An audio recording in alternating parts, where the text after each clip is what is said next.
తెలుగు రాష్ట్రాల్లో వరి నారుమడులు పోసుకునేందుకు రైతులు సిద్ధమవుతున్నారు.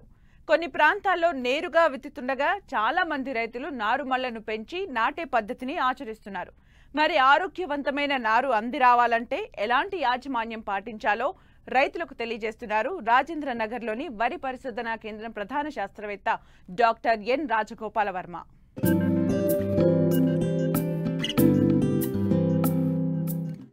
నాణ్యమైన విత్తనం, ఆరోగ్యవంతమైన నారు వరిలో అధిక దిగుబడికి సోపానం.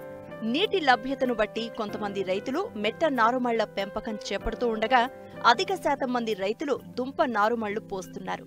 మరి నారు పుష్టిగా పెరిగి 25 నుండి 30 రోజుల్లో అంది రావాలంటే విత్తన శుద్ధి, పోషక యాజమాన్యం తప్పనిసరి అని సూచిస్తున్నారు రాజేంద్రనగర్లోని వరి పరిశోధనా కేంద్రం ప్రధాన శాస్త్రవేత్త డాక్టర్ ఎన్ రాజగోపాల వర్మ.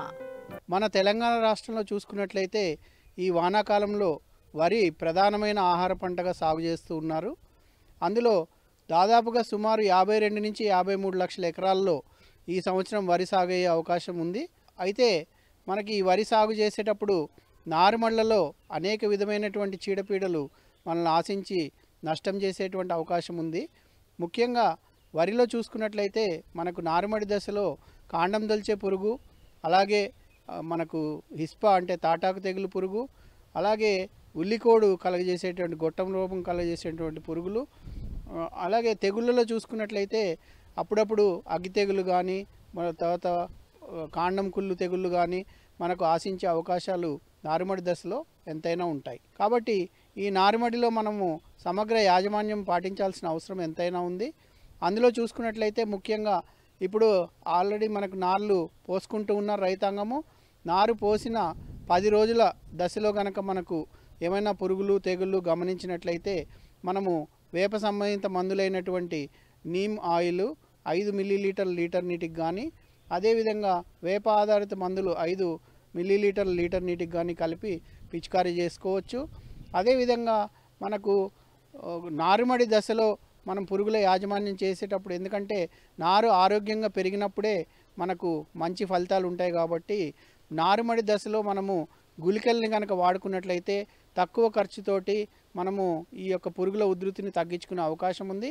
ముఖ్యంగా కాండం దొల్చే పురుగు, ఉల్లికోడు ఆశించకుండా తగ్గించుకోవాలనుకున్నప్పుడు మనం నారు ఇంకొక వారం రోజుల్లో నాటుకుంటామనగా మనం ఒకసారి కార్బోఫ్యూరాన్ 3G గుళికలు మనము ఎకరానికి సరిపోయే నారుమడికి సుమారుగా 800 గ్రాములు మనం నారుమడిలో ఇసుకలో కలిపి జల్లుకొని ఆ నీరు అక్కడే 2-3 రోజులు ఇంకిపోయే విధంగా కనుక నారుమడిలో చేసుకున్నట్లయితే మనం ప్రధాన పొలంలో ఈ యొక్క పైరు నాటుకున్నప్పుడు దాదాపు 20-30 రోజుల వరకు కూడా మనము ఏ విధమైన సస్యరక్షణ మందులు వాడాల్సిన అవసరం ఉండదు.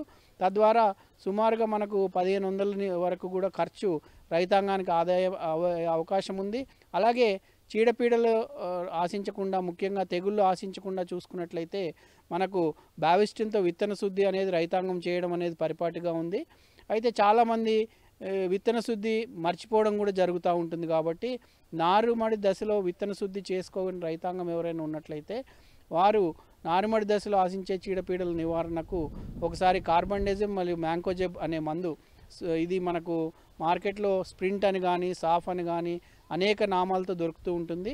అటువంటి దాన్ని 2.5 గ్రాములు లీటర్ నీటికి చొప్పున మనం కలిపి నారుమడి దశలో కనుక పిచికారీ చేసుకున్నట్లయితే తక్కువ ఖర్చుతో నారుమడిలో యాజమాన్యం చేపట్టవచ్చు. ఈ విధంగా చేసుకున్నప్పుడు మనము నారుమడి దశలోనే కాండం తొలిచే పురుగు, ఉల్లికోడు, అగ్గి తెగులు, పొట్టకుళ్ళు తెగుళ్లను రాకుండా మనం చేసుకోవడానికి అవకాశం ఉంది. కాబట్టి నారుమడి దశలో సరైన సమగ్ర యాజమాన్య పద్ధతులు పాటించి రైతాంగము వానాకాలంలో ప్రధాన పొలంలో ఖర్చు తగ్గించుకుంటారని ఆశిస్తున్నాను.